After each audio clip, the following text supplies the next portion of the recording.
오늘 열왕기하 14장 말씀 같이 나누겠습니다. 오늘이 5월 15일 스승의 날입니다. 스승의 권위가 많이 떨어져서 스승의 날이 의미가 퇴색해졌고요.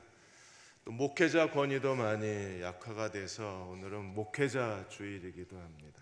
그리고 더 중요한 오늘은 성령 강림절입니다.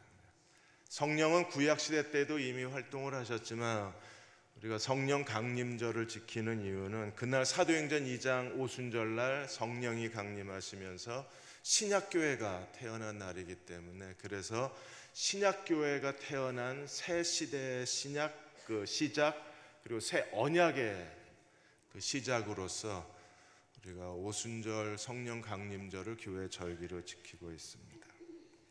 제가 한국에 며칠 빠졌더니 걸그룹 AOA의 설현과 지민인가요? 그 역사를 잘 못 맞춰가지고 걸그룹이 한국 역사를 모른다고 온갖 비난을 받고 있더라고요. 안중근 의사도 못 알아보고.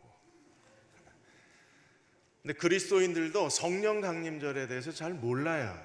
성령 강림절이 무슨 날인지, 왜 있어야 되는지를 잘 모릅니다. 하나님께서 이스라엘 모든 남자에게 세 가지 절기를 지키라 그랬습니다. 유월절, 초막절, 그리고 오순절을 지킵니다. 오순절은 5, 5, 10순입니다. 그래서 유월절로부터 50일째 지키는 날이 오순절입니다. 유월절로부터 추수가 시작이 돼서 오순절날 이제 추수가 끝나면서 하나님 앞에 추수에 대한 감사로 지키는 절기였었는데, 이 오순절날 성령이 강림하시면서 신약교회가 이 땅에 태어난 거예요. 그날 사도행전 2장에 일어난 일에 대해서 요엘이 이렇게 예언을 했습니다. 사도행전 1장 17절에 하나님 말씀하시기를, 말세 내가 내 영을 모든 육체에 부어주리라. 그래서 성령이 임하시면서 신약교회가 태어나고, 그리고 사도행전의 역사가 이제 일어나기 시작해서 이방인의 시대의 문이 열린 겁니다. 누구든지 그리스도를 믿고 구원받은 사람은 이 성령의 약속을 받아야 합니다. 그리고 우리가 그리스도인으로서 믿음의 걸음을 내딛고 하나님과 동행할 수가 있습니다. 그 하나님의 약속에 대해서 사도행전 1장 38절에 베드로가 이르되 너희가 회개하여 각각 예수 그리스도의 이름으로 침례를 받고 죄사함을 얻으라. 그리하면 성령을 선물로 받으리라. 예수 그리스도를 믿고 구원받은 사람에게 하나님이 성령을 선물로 주십니다. 또는 성령의 선물을 주십니다. 그래서 우리는 그리스도가 내주하는 사람이 돼요. 그리스도인의 삶은 구원의 시작에서부터 구원의 완성까지 전부 성령이 하시는 일입니다. 그리스도를 믿고 하나님의 자녀로 거듭날 때 성령으로 거듭나요. 여러분이 다 하나님의 자녀인 것을 믿으십니까? 우리가 거듭나는 건 성령으로 거듭나서 우리가 그리스도의 몸의 지체로 사는데, 어떻게 그리스도의 몸의 지체가 될 수 있는가? 고린도전서 12장 12절 13절에 유대인이나 헬라인이나 종이나 자유자나 남자나 여자나 서로 다른 사람들이 한 성령의 침례를 받아 한 몸이 되는 거예요. 그래서 우리는 서로 지체가 되어서 그리스도의 몸을 이루고 이 교회를 통하여 하나님의 사랑을 실천하고 교회를 통하여 복음을 땅끝까지 증거하는 일을 마치는 겁니다. 언젠가 그리스도가 다시 오실 때 우리는 다 무덤이 열리고 육체의 부활을 경험하게 되는데, 육체의 부활이 구원의 완성이에요. 마지막입니다. 로마서 8장 11절에 예수를 죽은 자 가운데 다시 살리신 이의 영이 너희 안에 거하시면 너희 죽을 육체도 다시 살리시리라. 그래서 구원의 시작에서 구원의 끝이 성령으로 시작해서 성령으로 끝나요.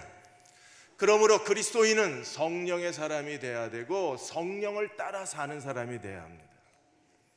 우리가 성령을 따라 사는데, 그리스도의 이 성령을 따라 사는데 삶의 함정이 있고, 우리가 성령을 따라 살아가는데 가장 큰 어려움이 있어요. 그걸 우리가 갈라디아 신드롬이라 합니다. 갈라디아서 3장 3절에 보시면 너희가 이같이 어리석으냐, 성령으로 시작했다가 육체로 끝나겠느냐.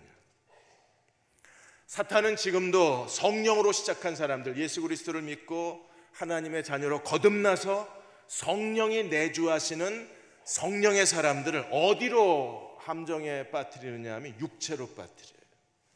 육체는 무엇입니까? 갈라디아 교회가 경험했던 육체는 행위주의입니다. 자기 의의를 내세우는 겁니다. 그리고 육체를 신뢰하는 것, 사람을 신뢰하는 거예요.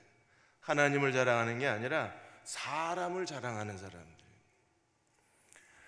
육체로 빠진 그 대표적인 사람들 중에 오늘 열왕기하 14장에 유다왕 아마샤가 있고 그리고 북이스라엘 여로보암 2세가 있어요. 두 왕이 육체에 빠졌어요. 그들은요 교만에 빠진 사람들입니다. 이 아마샤와 여로보암 2세가 보여준 이 교만을 통해서 오늘 우리가 무엇을 조심해야 되는가를 배워야 되고, 이 두 사람의 교만을 통해서 우리는 어떻게 하나님 앞에 겸손한 자가 될 수 있는가를 스스로 생각해야 됩니다. 심리학자 프로이드가 사람을 가장 괴롭히는 게 자기 기만이라고 그랬습니다. 사람이 자기 기만에 빠지게 되면, 자기 기만이라는 게 뭐냐면 자기를 속이는 거예요. 자기를 지나치게 과장해서 생각하거나 아니면 자기를 지나치게 축소해서 생각하는 겁니다. 임상심리학 교수 솔로몬 슌벨 교수가 자기를 찾아왔던 한 상담자에 대한 이야기를 했습니다. 어느 한 중년의 남자가 찾아와서 자기 이번 승진에 자기가 누락이 됐다고 분노하고 있었습니다. 자기보다 훨씬 못한 사람이 승진을 했다는 거예요. 그래서 슌멜 교수가 물어봤습니다. 그러면 그 직장에서 당신이 가장 실력이 좋은 사람이냐? 이 사람이 확신 있게 대답하기를 그 팀에서 자기가 가장 실력이 좋은데 이건 뭔가 회사에 음모가 있다는 겁니다. 자기보다 형편없는 사람이 승진이 됐다는 걸 이해할 수 없다 그랬어요. 그래서 슌멜 교수가 시간을 내어서 아주 오랜 시간 이 내담자하고 상담을 한 겁니다. 오랜 긴 시간 대화하고 난 다음에 이 내담자가 스스로 인정을 했어요. 그 사람이 나보다 실력이 나은 사람입니다. 그리고 그 사람이 승진이 된 건 당연한 일입니다. 이제 나는 내가 실력이 없는 사람이라는 걸 인정하겠습니다.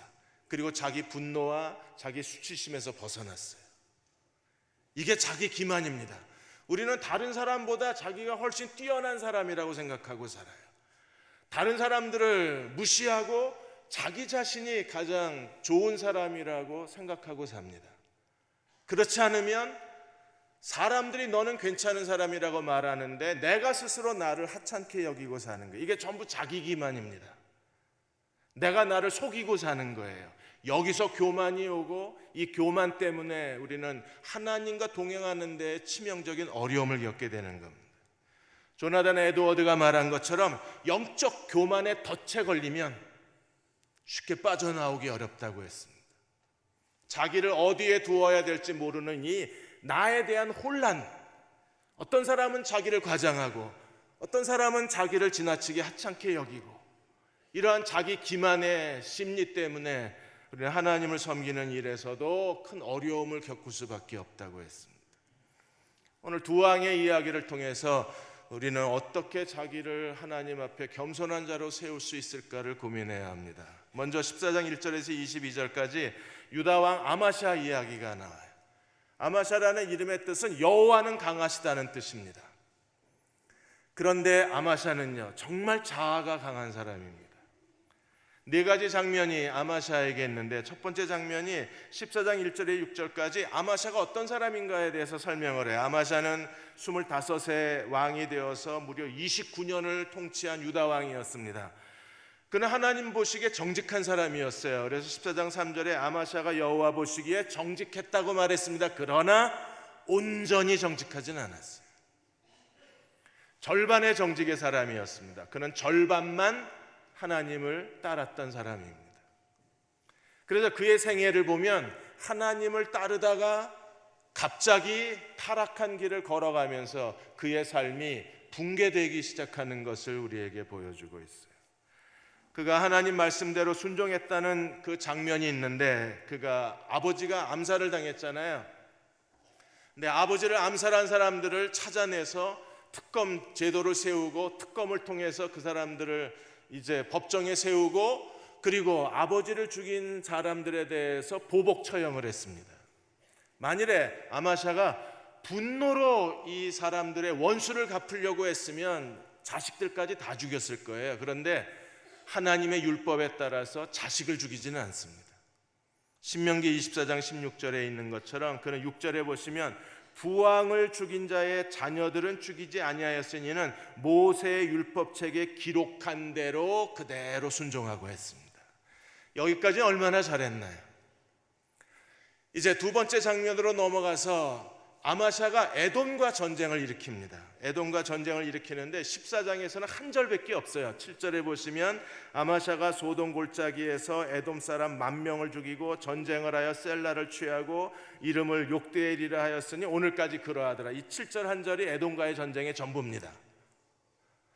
더 정확하게 하려면 역대하 25장으로 가야 아마샤가 에돔과 어떤 전쟁을 일으켰는가를 자세하게 우리가 이해할 수 있어요. 그래서 역대하 25장 5절에서 16절까지 보시면 에돔과의 전쟁의 이야기를 더 깊이 더 자세하게 기록해 놓았습니다. 아마샤는 에돔을 침략하기 위해서 유다 군대를 모집을 했는데 무려 30만 명을 모집을 합니다.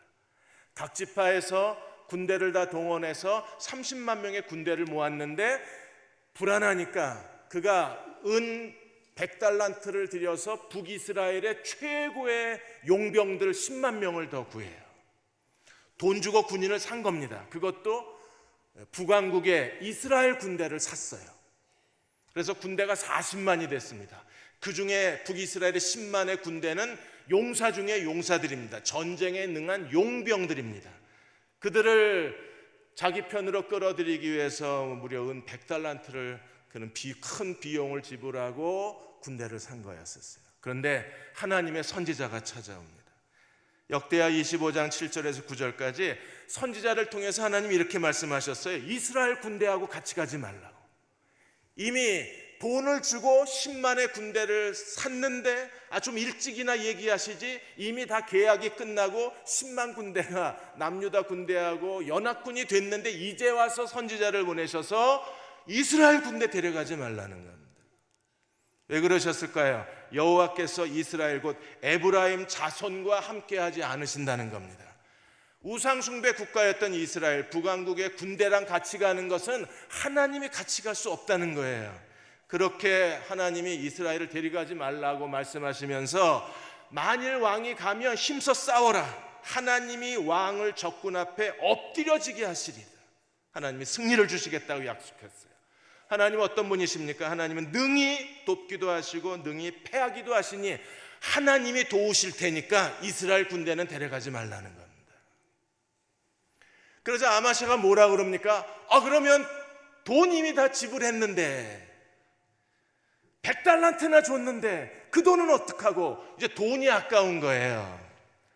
그러자 하나님의 선지자가 말하기를 여호와께서 이보다 더 많은 것을 왕에게 주시리이다. 손해라고 생각하지 마십시오. 하나님 이보다 더 많은 것을 왕에게 주실 수 있습니다. 아마샤는 하나님이 이스라엘을 데리고 가지 말라고 그랬을 때 하나님이 왜 그러셨는가를 이해하기보다는 자기가 당장 손해보는 게 아까웠던 거예요. 그래서 하나님이 아마샤에게 내가 너에게 승리를 주리라, 네가 잃어버린 거 내가 다 갚아주리라, 그렇게 하나님께서 아마샤를 격려한 다음에 아마샤가 하나님을 의지하고 에돔과의 전쟁에서 큰 승리를 거둡니다. 소돔 골짜기에서 열왕기하 14장 7절에 10,000명을 죽였는데 역대하 25장에 보시면 10,000명을 죽이고 10,000명을 포로로 끌고 와서 포로를 다 죽여요.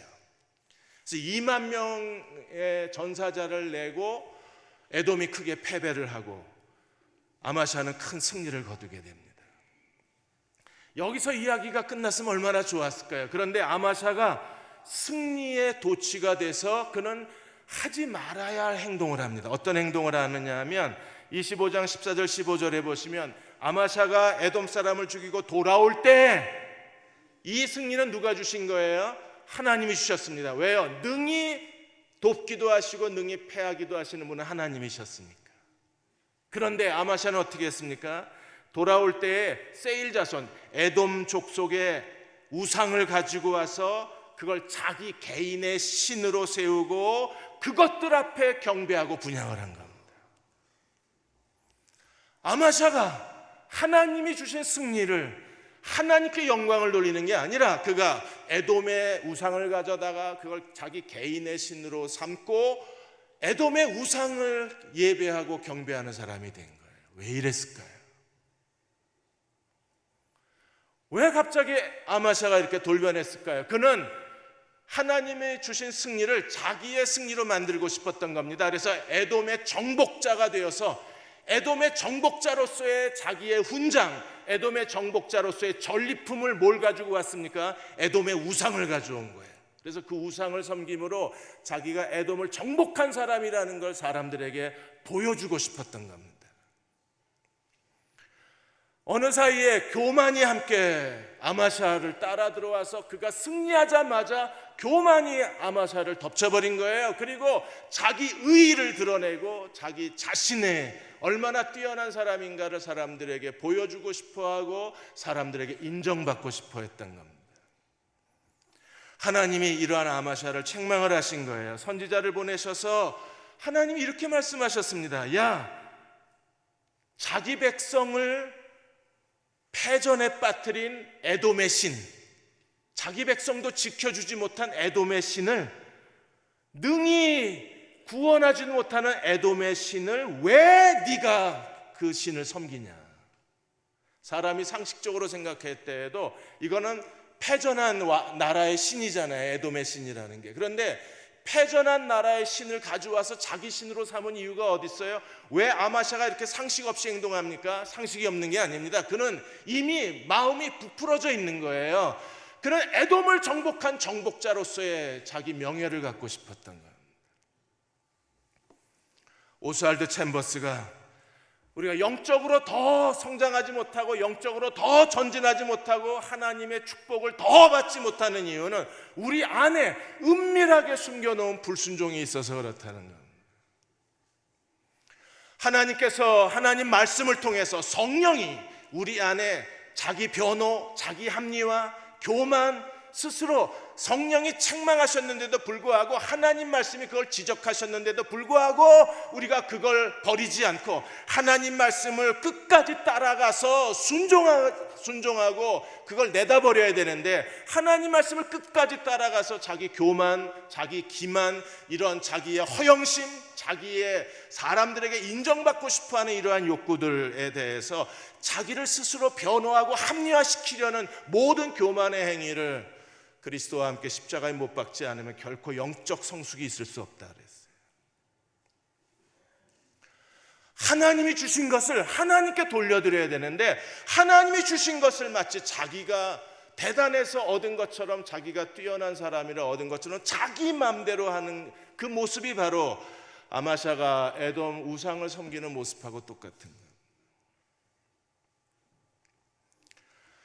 이번에 유성구 교회에서 그 저금통에다 돈을 모아서 한 160만 원을 모아서 그걸 신학교에 가지고 갔나 봐요. 그러니까 신학교 교무처에서 점심을 못 먹는 학생들이 있으니까 이 학생들 점심값으로 주겠다고 그래서 20만 원씩 8명의 학생들에게 점심값을 줬습니다. 그 중에 2명의 학생이 감사 편지를 보내온 걸 오늘 정 목사님이 저한테 프린트를 해서 주신 거예요. 한 아이는 부모가 우즈베키스탄 선교사님입니다.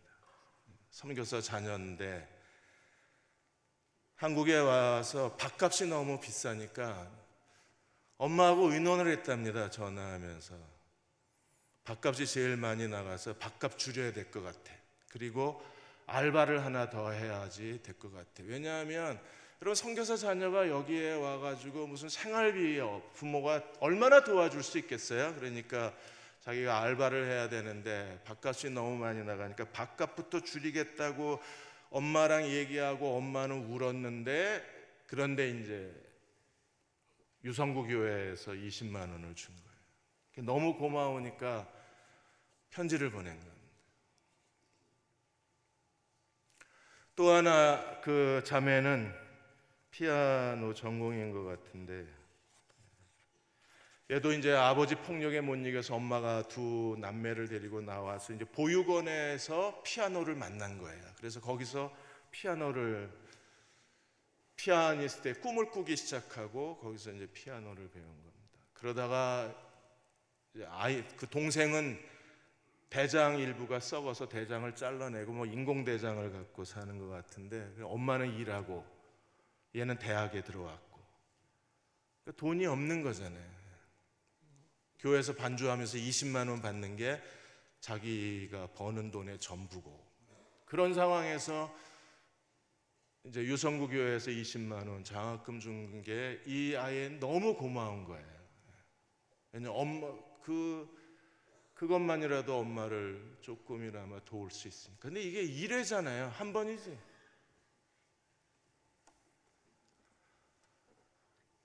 언제 제가 밥값 장학회 얘기하면 저한테 가입하세요.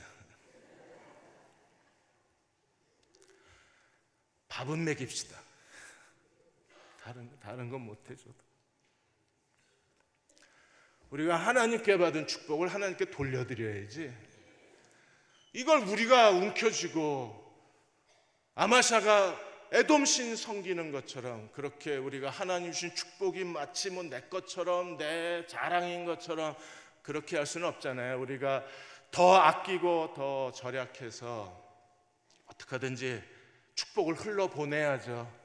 흘러보내면 하나님 더 많은 거 주실 거고, 더 많이 주시면 더 많이 흘러보내고, 그렇게 사는 게 하나님께 영광 돌리는 삶이 아닐까요? 그러니까 아마샤는 한 번 승리에 그의 인생이 멈춰버렸어요. 그래서 선지자가 가서 책망을 했는데 선지자 책망을 안 들어요. 그러자 선지자가 하나님이 왕을 멸하시기로 작정하셨다는 걸 알게 됩니다. 그리고 무대가 다시 바뀌어서 세 번째 무대에 이제 아마샤가 북이스라엘을 공격합니다. 왜냐하면 10만의 용병이 다시 돌아가면서 이 사람들이 유다 성읍을 약탈을 한 거예요. 3,000명의 유다 백성을 죽이고 유다 성읍을 약탈해 갔습니다. 용병들이 원하는 것은 은 100달란트가 아닙니다. 그들은요, 전쟁을 통해서 승리하면 더 많은 전리품을 챙길 수 있는 그걸 바라보고 갔는데 전쟁을 못하고 돌아가게 되니까 그들은요 분노한 거예요. 손해를 본 겁니다. 그래서 돌아가는 길에 유다 성읍을 다 침략을 해서 유다 성읍을 다 불태워버리고 사람 3,000명을 죽이고 물건을 다 약탈해버리는, 이것 때문에 그랬는지 아마샤가 전쟁을 일으켜요. 북이스라엘에 대해서. 그 당시에 북이스라엘의 왕은 요아스 왕이었습니다. 여러분, 요아스 왕은 어떤 왕입니까? 우리가 지난주에 본 것처럼 그는 아람과의 전쟁에서 3번이나 이긴 최고의 승부사입니다. 아람과의 전쟁에서 하나님이 엘리사에게 화살을 치라 그랬더니 요아스가 3번 쳤잖아요. 그래서 어쨌든 3번 승리한 왕이 요아스예요. 전쟁에 능한 왕 요아스를 향해서 아마샤가 겁도 없이 전쟁하자고 소리를 지른 겁니다. 요아스가 아마샤에 대해서 정확하게 해석을 했습니다. 오늘 14장 10절에 보시면 내가 에돔을 쳐서 파하였으므로 마음이 교만하여졌으니, 왜 그랬는가를, 아마샤가 왜 북이스라엘을 공격해 오는지 요아스는 정확하게 알고 너 교만이야 이렇게 얘기를 한 겁니다. 근데 아마샤가 듣질 않습니다. 그리고 공격하다가 크게 패해요. 왜요? 하나님은 능히 이기게도 하시고 돕기도 하시고 하나님은 능히 패하기도 하시는 거예요. 그대로 패해버립니다. 이유가 어디 있어요? 역대하 25장 10절에 보시면 아마사가 듣지 아니하였으니 이는 하나님께로 말미암은 것이라, 그들이 에돔 신에게 구하였으므로 대적의 손에 넘기려 하심이라. 하나님으로 말미암은 거예요. 그래서 북이스라엘과 베세메스 전투에서 크게 패전하고 아마샤는 포로로 끌려갑니다. 한 나라의 왕이 포로로 끌려가요. 그리고 이스라엘 군대, 요아스 군대가 성벽을 400큐빗을 헐어버립니다. 1규빗이 45cm입니다. 400규빗을 헐어버리고 성전과 왕궁에 있는 창고를 다 털털 털어서 금은 기명을 다 가져가고, 그래서 창고를 텅 비게 만들고, 그리고 남유다 백성들을 인질로 포로로 끌고 가버리는 그야말로 비극적 수치를 당하는 거예요. 마지막 아마샤의 인생의 모습은 어떤 모습입니까? 17절에서 22절까지 아마샤에 대해서 증언을 하는데, 17절에 보시면 이스라엘 왕 여호아스 아들 요아스가 죽은 후에도, 요아스가 죽었어요. 포로로 끌려갔던 요아스가 죽었습니다. 그러면 아마샤는요 다시 회복이 돼야 되는데 성경은 뭐라고 증언하고 있습니까? 유다 왕 요아스의 아들 아마샤가 15년을 생존했더라. 정상적으로 표현하면 어떻게 돼요? 15년을 아마샤가 다스렸더라 이렇게 돼야 돼요. 그런데 요아스가 죽었는데도 아마샤는 생존했더라. 이 생존했다라는 단어가 정말 비참한 단어입니다. 겨우 목숨을 이어갔더라 이런 뜻입니다. 유다의 왕인데 그가 하나님을 버림으로 인하여 하나님이 그를 패전케 하셨을 뿐 아니라 하나님이 그를 비극적인 인생을 살게 하셔서 그의 인생이 15년을 겨우 숨이 붙어서 살았더라 이렇게 설명을 하는 거예요. 결국에 아마샤도 아버지처럼 배신을 당하고 암살하고 라기스까지 도망갔는데 암살자들이 라기스까지 와서 아마샤를 죽여요. 아버지랑 똑같이 비참하게 죽는 겁니다. 왜 이런 일이 일어났는가? 역대하 25장 27절에 보시면 아마샤가 돌아서서 여호와를 버린 그날로부터 예루살렘에서 무리가 그를 반역했다 그랬어요. 하나님을 버리면서 이미 반역은 시작이 된 겁니다. 하나님을 버리면서 하나님이 이미 대적의 손에 넘기신 거예요. 그래서 하나님을 버리자마자 아마샤의 인생은요 빈 껍데기가 돼버리고 마른 겁니다. 우리가 하나님 앞에 교만하다는 게 얼마나 두려운 일인가를 알아야 돼요. 하나님은 교만한 사람을 물리치시고 겸손한 사람에게 은혜를 주시기 때문에 그렇습니다. 겸손이 도대체 뭔가요? 이찬수 목사님이 미국 교회에서 집회하시면서 자기가 개척했을 때의 이야기를 했습니다. 옥하는 목사님이, 사랑의 교회 옥하는 목사님이 어느 날 이찬수 목사님을 불러다가 개척하라고 얘기를 한 거예요. 그래서 하나님의 뜻이라고 생각하고 분당에다가 우리 교회를 개척을 한 겁니다. 근데 이분이 그때 나이가 40세였는데 평생 주일학교하고 대학생들만 사역을 해봤지 어른 목회는 한 번도 안 해본 겁니다. 그런데 어른 목회를 시작하자마자 정말 어른 목회가 어렵다는 걸 온몸으로 느낀 거예요. 어른들은 까다롭고 사납고 완악하고 그리고 목사의 권위를 인정을 하지 않는 거예요. 제일 힘들었던 게 이찬수 목사님에게 설교 못한다고 비난할 때가 정말 힘들었답니다. 그게 설교냐고 말할 때마다 정말 죽고 싶었답니다. 매일 아침에 눈을 뜨면 눈물부터 나왔대요. 하나님 앞에 엎드리면 주저앉자마자 나온 기도는 하나님 저 좀 살려주세요. 주일이 되면 두려웠고 주일이 왜 이렇게 빨리 돌아오는지 토요일 날 발 뻗고 잠을 잔 적이 없답니다. 그렇게 눈물로 하나님 앞에 하나님 저 좀 살려주세요. 저 좀 도와주세요. 그래 2년이 지나가니까 그제서야 이제 설교에 감이 잡히고 사람들도 조금 누그러지고 그리고 점점점 교회가 커져가니까 이제 더 이상 설교에 대해서 말하는 사람이 없어진 겁니다. 그러는 동안에 교회가 커지니까 여기저기 설교 초청도 오고 자기 이름도 알려지기를 시작하면서 이찬수 목사님이 교만이 자기와 함께 따라 들어왔다는 걸 느끼게 된 거예요. 그것은요 더 이상 하나님을 찾지를 않은 겁니다. 겸손이 뭡니까? 하나님을 간절히 찾는 겁니다. 나 좀 살려달라고. 교만은 뭐예요? 이제 살만해요. 이젠 괜찮아요. 어느 정도 관록도 붙었어요. 어느 정도 능력도 생겼습니다. 그래서 더 이상 하나님을 필요로 하지 않는 게 교만인 겁니다. 23절에서 29절까지는 이제 북이스라엘의 여로보암 2세에 대한 이야기가 나와요. 여로보암 2세는요 예후에 대해서 하나님이 4대 동안 왕을 주시겠다고 말씀하셨고 여로보암 2세가 예후 왕조 마지막인데 무려 41년을 통치를 합니다. 북이스라엘 왕들 가운데 가장 오랜 통치를 합니다. 그렇게 오랜 시간 통치를 했는데 여로보암 2세는 어떤 왕이었습니까? 24절에 보시면 여호와 보시기에 악을 행하여 여로보암의 죄에서 떠나지 아니었다. 여로보암 1세의 죄를 여로보암 2세가 계속 그 죄를 짓고 있는 겁니다. 하나님을 버리고 금송아지 숭배자가 된 거예요. 여러분 아마샤는요 하나님께 절반쯤 정직하고 에돔 신을 섬기다가 하나님이 완전히 구겨서 쓰레기통에 버렸습니다. 그러면 여로보암 2세는요 여전히 금송아지 우상 숭배자니까 하나님이 여로보암 2세 북이스라엘은 더 하나님께서 징계하시고 심판하시고 저주하셔야 되는 거 아닌가요? 왜요? 계속 우상 숭배를 했으니까. 근데 하나님이 어떻게 하셨어요? 하나님이 여로보암 2세 시대에 가장 북이스라엘 역사 가운데 황금의 시기를 보내게 하셨어요. 가장 강대국이고 군사적으로도 경제적으로도 부국을 누리게 하시고 이스라엘 영토가 가장 넓게 확장된 시대가 여로보암 2세 시대입니다. 여로보암 2세가 누구예요? 우상 숭배자. 하나님 지금 뭐 착각하고 계신 거 아닙니까? 여로보암 2세는 우상 숭배자예요. 그런데 하나님이 가장 넓은 영토, 가장 거대한 경제 대국, 최고의 군사 대국을 세워주셨어요. 아마샤는 단 한 번 우상 숭배하다가 인생이 완전히 텅 비었는데, 여로보암 2세는 조상 대대로 여로보암의 죄에서 떠나지 않았는데 하나님이 놀라운 축복을 주신 거예요. 어느 정도였는가 보십시오. 여러분 25절에 보시면 이스라엘 하나님 여호와께서 그의 종 가드 헤벨 아미떼의 아들 선지자 요나를 통하여 하신 말씀과 같이 여로보암이 이스라엘 영토를 회복하되 하맛 어귀에서 아라바 바다까지.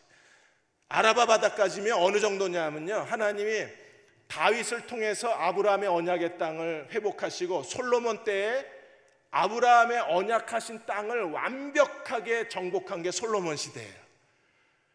그런데 지금 여로보암 2세가 하나님이 솔로몬 시대에 정복했던 그 약속의 땅 전부를 완전히 회복하게 하신 게 우상 숭배자 여로보암 2세 때입니다. 이해가 안 되는 거예요.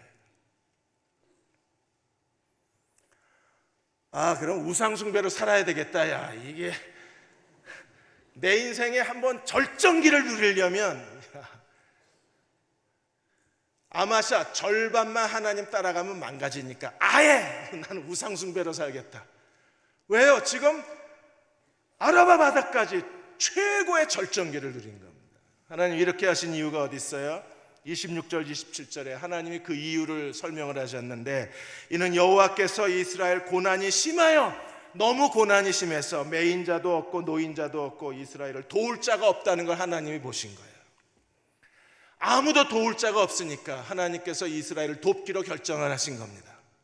그리고 27절에 여호와께서 또 이스라엘 이름을 천하에 없이 하겠다고 아니하셨으므로 요아스의 아들 여로보암의 손으로 구원하심이었더라. 이스라엘을 없애버리겠다, 천하의 이름을 도말해버리겠다, 너희는 끝났어, 이 말을 하신 적이 없기 때문에, 그래서 하나님이 여로보암 2세를 통해서 이스라엘을 구원하시되 최고의 전성기를 누리게 하신 겁니다. 왜요? 하나님이 마지막으로 그들에게 호소하고 계신 거예요. 돌아와, 내게로 돌아오면 너희가 지금 누리고 있는 것보다 더 큰 거 누리게 해줄게. 너희가 지금 얻은 것보다 더 큰 축복을 얻게 해주고, 너희가 지금 소유한 것보다 더 큰 은혜를 줄 테니까 내게 돌아와. 마지막 호소를 하고 계십니다. 왜요?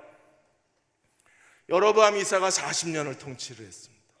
그리고 20년 뒤에 BC 722년에 아시리아에 의해서 북이스라엘은 완전히 멸망합니다.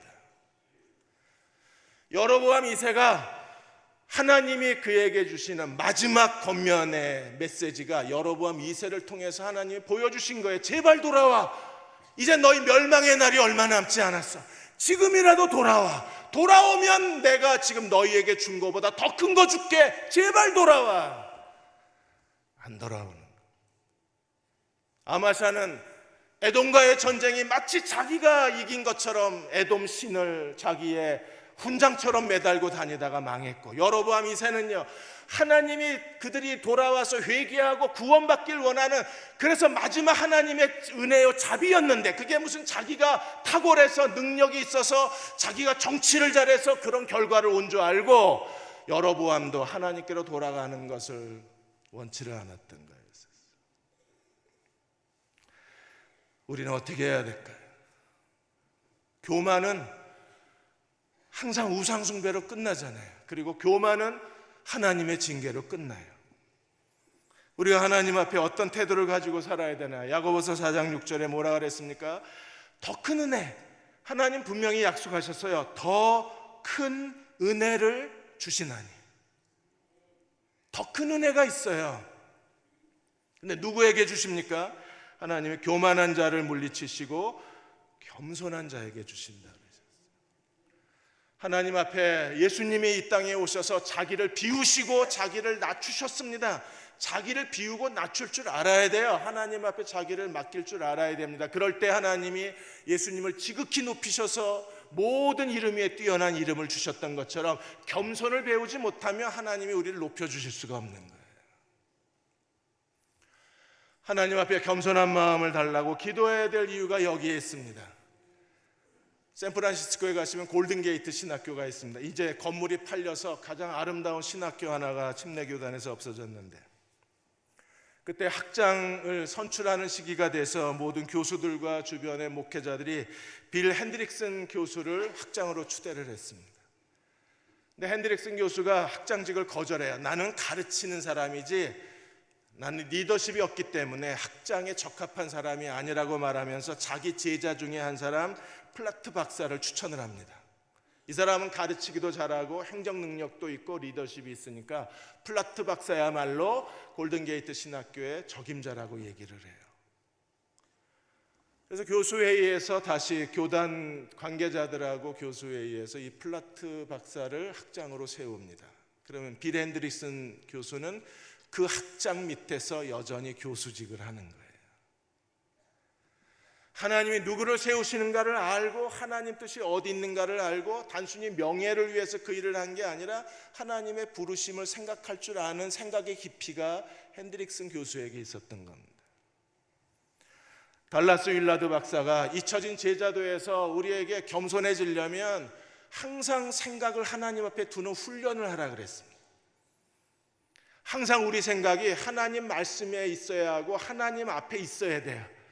우리의 생각은요, 잠시만 내버려 두면 생각이 지금 딴 데가 있습니다. 지금 여러분이 여기서 예배를 드리고 제 설교를 듣는 것 같지만 생각은 엉뚱한 데가 있을 수도 있어요.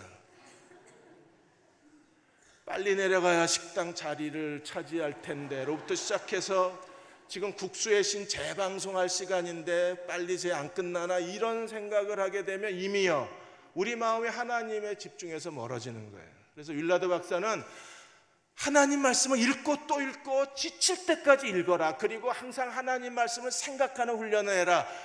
내가 하나님을 생각하지 않는다고 생각하는 순간에 다시 돌아와서 하나님을 생각해라. 이렇게 하나님을 생각하는 훈련을 하게 되고 우리가 하루 종일 하나님 말씀을 묵상하고 하나님 뜻을 묵상하고 내가 하나님 앞에 어떻게 더 헌신할 수 있을까, 우리가 하나님의 은혜의 자리로 깊이 들어가면 예수 그리스도의 인격의 아름다움과 그 삶의 풍성한 열매와 하나님이 우리에게 더 큰 은혜를 주시는 하나님의 계시가 우리에게 주어진다는 거예요. 날마다 겸손을 훈련하십시다. 겸손은 저절로 오는 게 아닙니다. 하나님 말씀을 읽고 우리의 생각이 하나님 앞에 있게 만드는 계속적인 생각의 훈련을 하는 사람들만이 주님을 섬길 수 있는 참된 제자가 될 수 있는 거예요. 잊혀진 제자도가 무엇입니까? 우리는 하나님을 생각하는 훈련을 안 합니다. 어쩌다 생각하고 어느 날은 하루 종일 하나님을 한 번도 생각하지 않고 사는 거예요. 그 삶 자체가 이미 하나님에게서 멀어지는, 하나님 우리에게 아무것도 주실 수가 없는 겁니다. 매일의 삶 속에서 하나님을 생각하는 훈련을 하고 하나님 보좌 앞에 머물러 있을 줄 알고 생각이 그리스도에게 복종한 종들이 되셔서 진정한 겸손한 사람으로 이 땅에 사십시오. 하나님이 더 큰 은혜를 채워주시는 하나님의 종들이 되시기를 축원합니다. 아버지 하나님,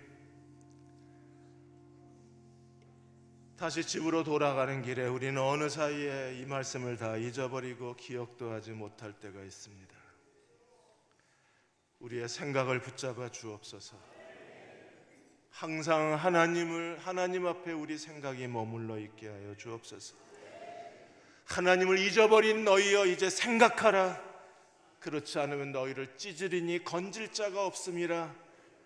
두려움으로 주의 말씀을 묵상하게 해 주시고 의도적으로 일부러 억지로라도 하나님을 생각할 줄 아는 종들이 되게 하여 주셔서 주 앞에 겸손함으로 행하게 하여 주옵소서. 하나님의 교만한 자는 미워하시고 겸손한 자를 높이신다고 하셨습니다. 겸손은 존귀의 앞잡이라고 하셨습니다.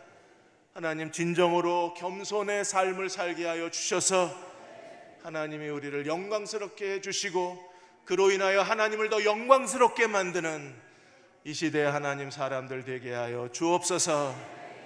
지금은 우리를 죄에서 구원하신 우리 주 예수 그리스도의 은혜와 하나님 아버지의 그 크신 사랑하심과 성령의 인도하시고 도우신 은혜가 오늘 함께 주일 예배 드리고 돌아가는 모든 교우와 가정과 자녀들 위에 간절히 기도하여 구하는 모든 일들 위에 지금부터 영원히 함께 하시기를 간절히 축원하옵나이다.